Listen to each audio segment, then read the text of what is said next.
ఈ సత్యవంతం చేస్తామని చెప్పి వ్యాపారానికి వెళ్ళిపోయాడు. ఇలాగే రోజులు గడుస్తున్నాయి, నెలలు గడుస్తున్నాయి, సంవత్సరాలు గడుస్తున్నాయి.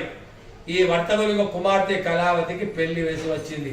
అరే నా బిడ్డకు పెళ్లి వేసి వచ్చింది కాబట్టి పెళ్లి చేయాలి కదా అని ఒక దూతను పిలిచి, కాంచనపట్నంలో మా కోమట్లు బాగున్నారు, అక్కడికి పోయి నా బిడ్డకు మంచి పెళ్లి కొడుకును వెతికి తీసుకురమ్మని ఒక దూత కొంత ధనం ఇచ్చి పంపించాడు.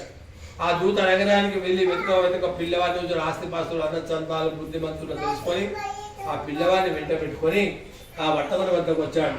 ఆ వర్తకుడు చూశారు, పిల్లవాడు చాలా బుద్ధిమంతుల్లా ఉన్నాడు, నా బిడ్డకు అన్ని విద్యలా తగిన పెళ్లి కొడుకు అని చెప్పి తన కొడుకుని తన కూతురిచ్చి మహావైభవంగా పెళ్లి చేశాడు. బిడ్డకు పెళ్లి చేసే ఆనందాల్లో ఏం చేసిండు, మర్చిపోయాడు. అప్పుడు సత్యవాస గోపంచి నీకు సంతానం వ్రతం చేస్తానన్నావు, చేయలేదు. అమ్మాయి పెళ్లి చేస్తాను, చేయలేదు. కాబట్టి నువ్వు చేసే పనిలో వ్యాపారంలో ప్రతి దాంట్లో నీకు నష్టం కలుగుగాక అని చెప్పి భగవంతుడు శపించాడు. కొంతకాలం తర్వాత మామాలుడు వ్యాపారం చేద్దామని అనేక బంగారు ఆభరణాలు మూట కట్టుకొని రత్నసారపురం రాజ్యానికి ప్రయాణం చేసి వెళ్ళినప్పుడు చీకటి పడ్డ ఒక పాడుపడ్డ గుళ్ళో పడుకున్నారు. అదే సమయంలో ఇద్దరు దొంగలు